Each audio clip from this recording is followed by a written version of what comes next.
Assalamualaikum warahmatullahi wabarakatuh. Selamat pagi anak-anak. Hari ini kita akan belajar tema 2. Masih subtema 1. Kita akan belajar membahas tentang pembelajaran 5 dan 6 ya.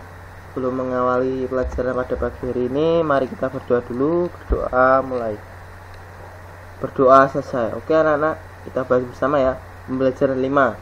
Menemukan pesan dari dongeng. Seperti kemarin ya, bahwa setiap dongeng itu pasti ada pesan tersirat dan tersuratnya atau amanatnya dari si penulis. Nah, dongeng biasanya berisi pesan yang ingin disampaikan oleh pengarang kepada pembaca. Nah, di sini sebenarnya dongeng itu adalah pasti memiliki pesan yang ingin disampaikan oleh pengarang pada pembaca. Nah, akhirnya untuk menemukan pesan tersebut kita dapat membaca atau menyimak dongeng dengan cermat. Nah, jadi gimana caranya menemukan sebuah pesan pada dongeng itu kita harus membacanya terlebih dahulu ya.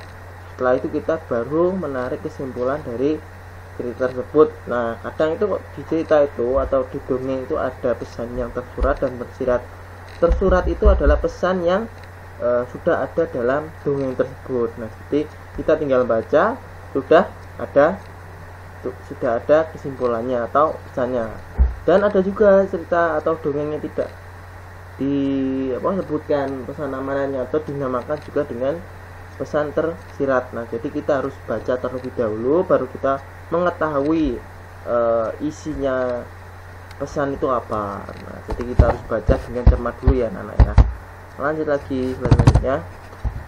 Nah, ini mendoakan orang lain. Saat kamu berdoa, kamu dapat mendoakan teman atau orang lain yang sedang mendapat kesulitan. Nah, jadi doa itu tidak harus tentang diri kita atau bisa tentang semoga orang tua juga bisa mendoakan orang tua, itu juga sama saja dengan orang lain, atau mendoakan teman kita yang sedang sakit, mendoakan guru-guru kita supaya diberi kesehatan, panjang umur. Nah, gitu.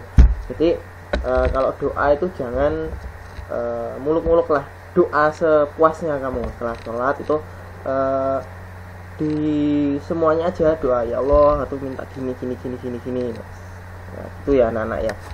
Jadi mendoakan orang lain, saat kamu berdoa kamu dapat mendoakan teman atau orang lain yang sedang mendapat kesulitan. Nah, seperti itu termasuk pengamatan Pancasila ke-1, Tuhan Yang Maha Esa. Lagi, nah ini, dan diingat lagi ya bahwa juga mendoakan orang lain juga termasuk Pancasila ke-2, kemanusiaan yang adil dan beradab. Walaupun cuma berdoa, tapi kita itu sudah menolong tersebut supaya diberikan kesehatan, mendoakan orang tersebut supaya diberi kesembuhan gitu.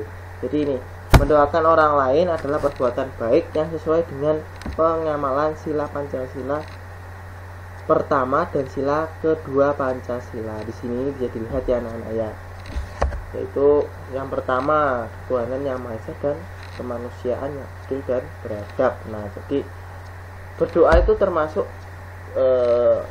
Pancasila, pengamalan Pancasila pertama dan Pancasila kedua. Lanjut lagi. Nah, menyelesaikan soal cerita menggunakan sifat pertukaran pada penjumlahan. Kamu dapat menyelesaikan masalah sifat pertukaran, ya ini mas kurang T, sifat pertukaran dalam bentuk cerita. Nah, jadi kamu dapat menyelesaikan masalah sifat pertukaran dalam bentuk cerita. Jadi kadang itu ada soal juga sifat komutatif itu seperti kemarin-kemarin. Sifat komutatif itu bisa ada juga yang menyajikannya dalam bentuk soal cerita. Nah, jadi kita ya sama seperti kemarin, kita harus membacanya terlebih dahulu sebelum menjawab soal komutatif itu atau soal sifat pertukaran itu. Untuk dapat menyelesaikan soal cerita dengan baik, kita perlu membaca soal dengan cermat. Nah, ini contohnya hampir sama seperti kemarin, tapi ada soal ceritanya ya gitu. Lanjut lagi, kita slide selanjutnya. Menceritakan isi dongeng berdasarkan gambar seri. Nah, jadi di sini ada gambar seri. Gambar seri itu artinya apa Pak? Ini gambar seri adalah rangkaian gambar yang mewakili isi cerita atau dongeng. Nah, jadi gambar seri itu hampir sama seperti komik itu anak-anak. Kadang komik kita sudah lihat gambarnya, kita sudah lihat maksudnya apa, terus suasananya gimana, tokohnya gimana, apakah hewan, apakah pohon, apakah manusia ya, terus apakah tokoh itu bisa mengeluarkan kekuatan. Nah, jadi kita bisa tahu hanya dengan melihat gambarnya juga. Nah, jadi seperti kemarin pembahasan di tema 1 kemarin, bahwa gambar itu bisa menjelaskan maksud ya. Jadi kalau kita itu gambar daripada kata, itu lebih kekuatan gambar, karena gambar itu bisa menyimpulkan semuanya ya. Kalau kata mungkin kita, kalau kata contohnya kalimat-kalimat seperti contohnya pada suatu hari, kan kita tidak tahu suatu hari itu apakah malam, apakah sore, apakah siang, apakah pagi, itu kan tidak tahu. Tapi kalau udah ada gambar disajikan dengan adegannya gambar seri pada suatu hari, nah di situ gambar pada suatu hari tersebut ada seseorang manusia pada suatu hari jalan-jalan ke hutan pada pagi hari. Nah, jadi kita sudah tahu suasananya gimana. Jadi gambar seri itu menunjukkan suasana yang sebenarnya, latar yang sebenarnya juga. Nah, lanjut lagi. Nah, ini langkah-langkah menemukan pesan dalam rangkaian gambar seri. Nah, seperti contoh gini aja anak-anak. Sini tadi kita sudah ini termasuk adalah gambar seri anak-anak. Kok bisa gambar seri gimana Pak? Ini kan bukan dongeng. Ini walaupun bukan dongeng, ini adalah termasuk gambar seri, karena kita sudah lihat di sini ada anak yang sakit. Di sini ibunya si anak ini, dan ini juga ayahnya. Nah, jadi di sini temannya ini mendoakan agar temannya itu cepat sembuh gitu anak-anak ya. Nah, jadi gambar seri itu sudah kita sudah menyimpulkan pesannya bahwa si anak perempuan ini mendoakan temannya yang laki-laki agar cepat sembuh. Nah, gitu. Lanjut lagi ya. Nah, jadi ini ya. Nah, ini langkah-langkahnya ini. Yang pertama, mengamati gambar dengan cermat. Nah, jadi kita harus mengamati gambar tersebut dengan cermat supaya kita tahu apakah arti pesan dari gambar tersebut. 2, memperhatikan susunan atau urutan gambar. Nah, itu penting ya anak-anak ya. 3, memahami setiap peristiwa pada gambar.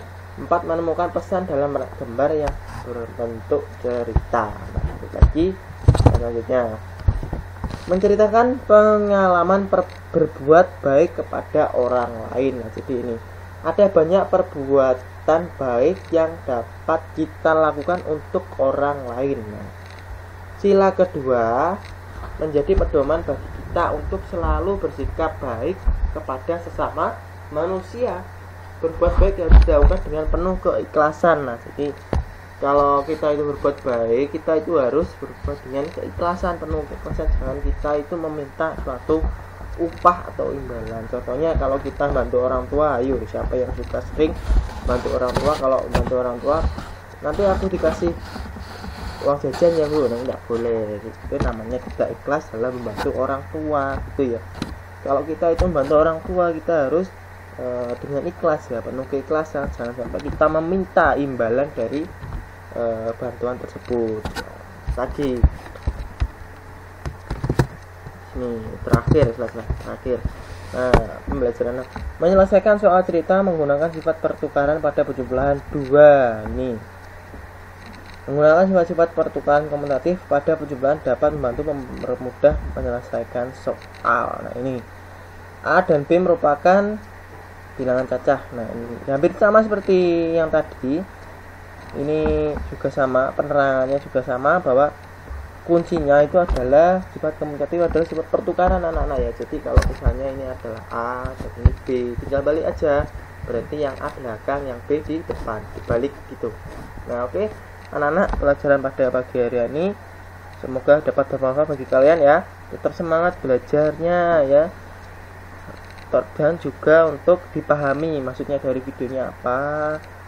Nah, terus tetap di rumah aja, jangan kemana-mana, belajar yang semangat. Walaupun kita tidak bertemu tatap muka, tetap semangat ya belajarnya, jangan sampai kendor. Semangat.